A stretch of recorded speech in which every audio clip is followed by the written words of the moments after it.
Welcome to stock market part 3. మనం కొన్నిసార్లు వింటూ ఉంటాం వార్తల్లో, న్యూస్ పేపర్లో స్టాక్ మార్కెట్ పడిపోయింది, చాలామంది లక్షల కోట్లు తుడిచిపెట్టుకుపోయాయని.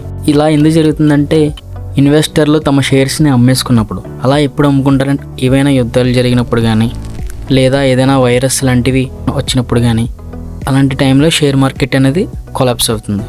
మన ఇండియాలో ఎన్నిసార్లు స్టాక్ మార్కెట్ క్రాష్ అయిందంటే 1992 హర్షద్ మెహతా స్కామ్, ఆ టైంలో ఒకసారి పడింది. నెక్స్ట్ 2008 గ్లోబల్ ఫైనాన్షియల్ క్రైసిస్, అప్పుడు ఒకసారి పడింది. అండ్ 2016 500 నోట్లు 1000 నోట్లు డిమానిటైజేషన్ అయింది.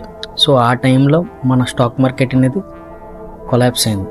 ఎంతైతే కొలాప్స్ అవుతుందో అంతే ఫాస్ట్గా మూవ్ అవుతుంది. సో లాస్ట్ 5 years అబ్జర్వ్ చేస్తే కరోనా వైరస్ తర్వాత మార్కెట్ అనేది చాలా పుంజుకుంది. సో కొన్నిసార్లు మార్కెట్ పడుతుంది, మళ్ళీ లేస్తుంది. మరిన్ని వీడియోస్ కోసం మన ఛానల్ సబ్స్క్రైబ్ చేయండి.